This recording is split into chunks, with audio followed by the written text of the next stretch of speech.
తెలంగాణ రాష్ట్ర వ్యాప్తంగా కురుస్తున్న వర్షాలకైతే లోతట్టు ప్రాంతాలు అయితే జలమయమైంది. ఇందులోనే భాగంగా ఖమ్మం, భద్రాద్రి కొత్తగూడెం జిల్లాలో అయితే పూర్తిగా వర్షపాతంతో నిండిపోయిందని చెప్పుకోవచ్చు. ఇందులోనే భాగంగా కూలికి వెళ్ళిన మనుషులకైతే ఆ వరదల్లో చిక్కుకున్నారు. దీనికి సంబంధించిన విజువల్ అయితే చూసుకోవచ్చు. ఆ భారీ వరదల్లో లోతట్టు ప్రాంతాలు మునిగడంతో పనులకు వెళ్ళిన అయితే ఆ వ్యక్తులైతే అక్కడ చిక్కుకోవడం జరిగింది. సుమారుగా 30 మంది అయితే అక్కడ చిక్కుకున్నట్టయితే మనకు సమాచారం అందుతుంది. ఈ 30 మంది ప్రాణాలను రక్షించేందుకు అయితే ప్రభుత్వం అయితే అన్ని చర్యలు చేపట్టింది. తుమ్మల నాగేశ్వరరావు కావచ్చు, పొంగులేటి శ్రీనివాస మంత్రులు అయితే అక్కడికి చేరుకొని ఉంటున్న అక్కడ పరిస్థితిని అయితే ప్రతిక్షణం సమీక్షిస్తున్నారు. దీనికి సంబంధించి ప్రభుత్వం నుంచి పూర్తిగా అన్ని ఏర్పాట్లు అయితే చేశారు. దీనికి సంబంధించి ఇప్పటికే దాదాపు చాలామందిని హెలికాప్టర్ల ద్వారా రక్షించినట్లయితే తెలుస్తుంది.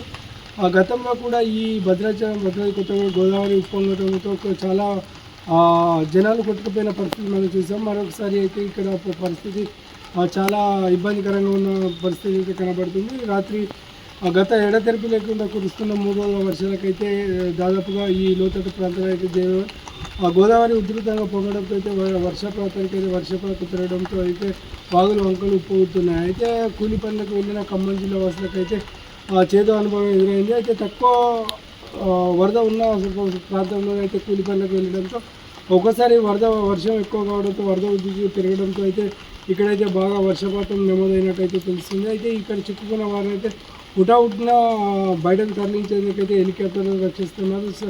చీకటి సమయం పడుతున్న నేపథ్యంలో హుటాహుటిన 2 హెలికాప్టర్ల ద్వారా వీటిని అయితే బయటకు లాగే పరిస్థితి అయితే చేసిన విజువల్ మనం చూసుకోవచ్చు. అయితే ఇప్పటికీ ప్రభుత్వం ఎల్లో అలర్ట్ జారీ చేసిన పరిస్థితి కనబడుతుంది. ఎందుకంటే జిల్లాలోని వర్షపాతం ఎక్కువ నమోదయ్యే జిల్లాలో ఎల్లో అలర్ట్ అయితే చేయడం కూడా జరిగింది. ఎందుకంటే వర్షపాతానికి లోతట్టు ప్రాంతాలు అయితే జలమయమయ్యే పరిస్థితి కనబడుతుంది. లోతట్టు ప్రాంతాలకైతే మునిగిపోయే అవకాశం ఉన్నందున ఇప్పటికైతే ప్రభుత్వం అయితే అన్ని చర్యలు చేపడుతుంది. పొంగులేటి శ్రీనివాస్ గౌడ్, తుమ్మల నాగేశ్వరరావు కావచ్చు, ఇతర అధికారులు అయితే ఇక్కడి పరిస్థితిని అయితే పర్యవేక్షిస్తున్నట్టయితే మనకు కనబడుతుంది. అయితే కూలీలు ఓరన బోరుమంటూ ఏడుస్తున్న పరిస్థితుల నేపథ్యంలో ప్రభుత్వం అయితే ఎంబడి తగిన చర్యలు ఎన్డీఆర్ఎఫ్ బృందాలు కూడా అక్కడికి చేరుకుని అలాగే గ్రామస్తులు కూడా అక్కడికి అక్కడి పరిస్థితిని ప్రతిక్షణం వీక్షిస్తున్నారు. ప్రభుత్వం తరఫున అన్ని ఏర్పాట్లు చేసిన సీఎం కేసీఆర్ కూడా దీనిపై సీఎం రేవంత్ రెడ్డి కూడా దీనిపైన చర్యలు తీసుకోవాలని ఇప్పుడే చెప్పడం. ఎవరికైనా ఏమైనా ఎమర్జెన్సీ కాల్స్ ఉంటే ఫోన్ కాల్ నెంబర్ కూడా పెట్టడం జరిగింది. ఫ్రీ టోల్ నెంబర్ కూడా పెట్టడంతో ఎవరికి ఎలాంటి అపాయం జరగకుండా ఉండాలని అయితే చూస్తున్నారు. అయితే ఇప్పటికైతే ఎలాంటి ప్రాణాపాయం జరగలేదని మనకు తెలుస్తుంది. ఎందుకంటే తొందరనే ప్రభుత్వం హెలికాప్టర్ల ద్వారా వీరిని అయితే తరలించిన పరిస్థితి కనబడుతుంది. కాబట్టి ఎక్కడ కూడా ప్రాణ నష్టం అయితే జరగలేదు. కాసేపట్లో పూర్తి వివరాలు మనకు నా పేరు అనీషా అండి. నేను కోయిడా ప్రైమరీ హెల్త్ సెంటర్లో ఫార్మసీ ఆఫీసర్గా వర్క్ చేస్తున్నాను. ఎమర్జెన్సీ టైంలో మేము అక్కడ అవైలబుల్ ఉండాలన్నమాట. స్టాక్ అవి తీసుకొని నేను వెళ్తుండగా కట్మైసమ్మ టెంపుల్ దగ్గర వెంటనే కట్ట తెగిపోయి మేము అక్కడ స్ట్రక్ అయిపోయాము. మాతో పాటు ఆటోలో వెళ్తున్న ఒక 15 మంది కూడా స్ట్రక్ అయిపోయారు. మొత్తం మేమంతా కలిపి 1:15 ఆ టైంలో స్టక్ అయ్యాము. వాటర్ ఏమో ఫ్రంట్ నుంచి వచ్చేస్తుంది. మాకు చెట్లు మనోళ్ళు టెన్షన్ పడుతూ చెట్లు ఎక్కారు, చెట్లు పడిపోయినాయి. కరెంట్ స్తంభాలు ఎక్కుతున్నారు, అవి కూడా పడిపోయినాయి.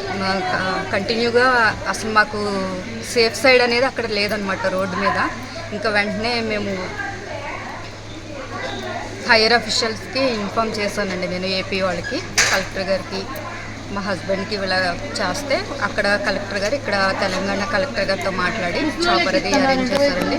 మినిమం మేము 4-5 అవర్స్ అక్కడ ఇరుక్కుపోయాము అనుకున్నాము. ఈ టైంలో అసలు మాకు రిపోర్టర్స్ నుంచి కానీ బయట స్టాఫ్ నుంచి కానీ గవర్నమెంట్ ఏపీ తెలంగాణ 2 గవర్నమెంట్ నుంచి కానీ మంచిగా సపోర్ట్ చేసి మమ్మల్ని సేఫ్ ప్లేస్లో పెట్టారు.